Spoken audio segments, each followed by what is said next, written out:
Salutations mes amis. Dans ce monde de troubles et d'agitation, nos cœurs souffrent lorsque nous voyons et expérimentons la souffrance, les guerres, la dévastation, la maladie et la mort, les désastres de toutes sortes. Où est Dieu dans tout cela, pourrait-on se demander? Et s'il est si gentil, aimant et bon, pourquoi ne fait-il pas quelque chose pour y remédier? De nombreuses personnes se posent cette question. En effet, cette question a été posée tout au long de siècles. Et aujourd'hui, nous allons examiner ce qu'on appelle le grand conflit, la bataille ultime entre le Christ et Satan, entre le bien et le mal.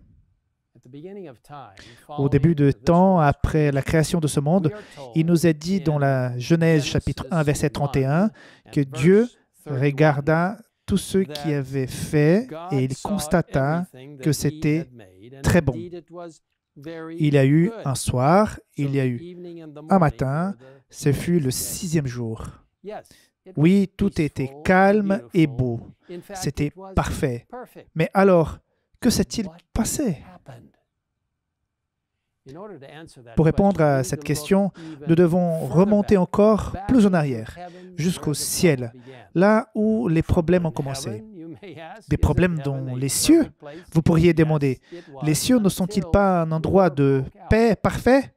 Oui, ils étaient jusqu'à ce que la bataille éclate. Une bataille dans le ciel, comment c'est possible?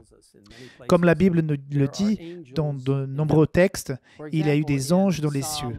Par exemple, dans Psaume 103, verset 20, nous lisons « Bénissez l'Éternel, vous, ses anges, qui êtes puissants et forts et qui exécutez ses ordres en obéissance à sa parole. » En décrivant le travail des anges, nous lisons dans Hébreux 1, 14 ceci. « Les anges ne sont-ils pas tous des esprits au service de Dieu, envoyés pour apporter de l'aide à ceux qui vont hériter le salut ?» Tragiquement, cependant, il y avait un ange qui a décidé qu'il savait mieux que Dieu et était déterminé à ne plus suivre sa parole. Il voulait s'élever au-dessus des dieux et être sa propre divinité. Son nom était Lucifer. En utilisant les rois de Tyr et de Babylone comme description figurative de Lucifer, les Écritures expliquent comment ce conflit cosmique a commencé. En parlant de Lucifer, dans Ézéchiel 28, 12 à 15, Dieu dit « Tu représentais la perfection, tu étais plein de sagesse, tu étais d'une beauté parfaite. Tu étais un chérubin protecteur, aux ailes déployées. Je t'avais installé et tu y étais sur la sainte montagne de Dieu. Tu marchais au milieu des pierres étincelantes.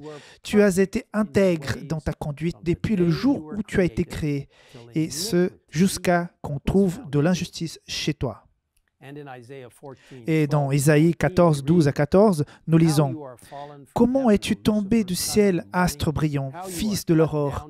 Te voilà abattu par terre, toi qui terrassais les nations. Tu disais dans ton cœur, « Je monterai au ciel, je hisserai mon trône au-dessus des étoiles de Dieu.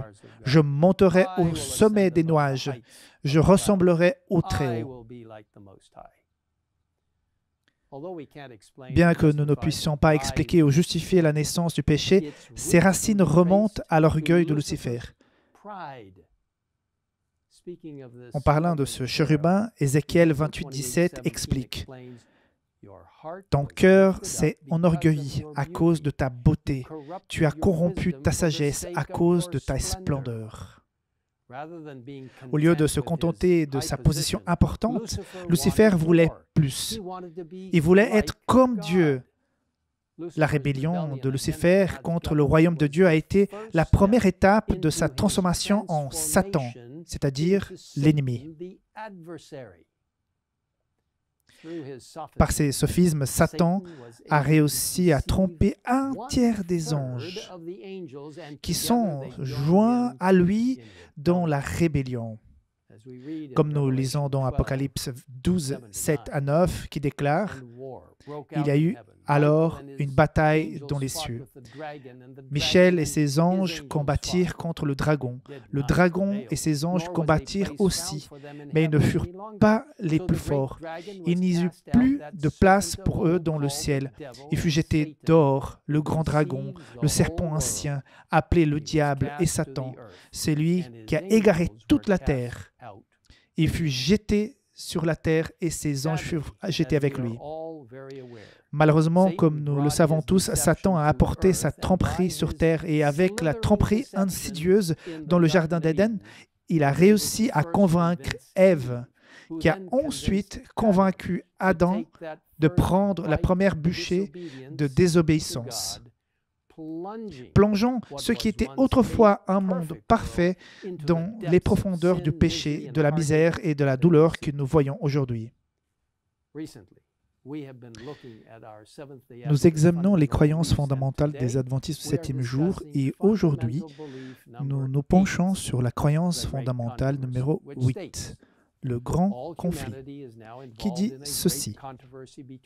L'humanité tout entière est actuellement impliquée dans un vaste conflit entre le Christ et Satan, concernant le caractère de Dieu, sa loi et sa souveraineté sur l'univers. Ce conflit éclata dans le ciel, lorsqu'un être créé, doté de la liberté de choisir, devint par une exaltation de sa personne Satan, l'ennemi de Dieu, et il entraîna dans sa révolte une partie des anges. Il introduit un esprit de rébellion dans ce monde lorsqu'il incita Adam et Ève à pécher. Ce péché humain eut pour conséquence l'altération de l'image de Dieu dans l'humanité, la perturbation du monde créé et sa destruction lors du déluge universel. Au regard de toute la création, ce monde est devenu le théâtre du conflit. Le Christ envoie le Saint-Esprit et les anges fidèles pour le guider, le protéger et le soutenir sur le chemin du salut. Si vous souhaitez lire cette croyance par vous-même,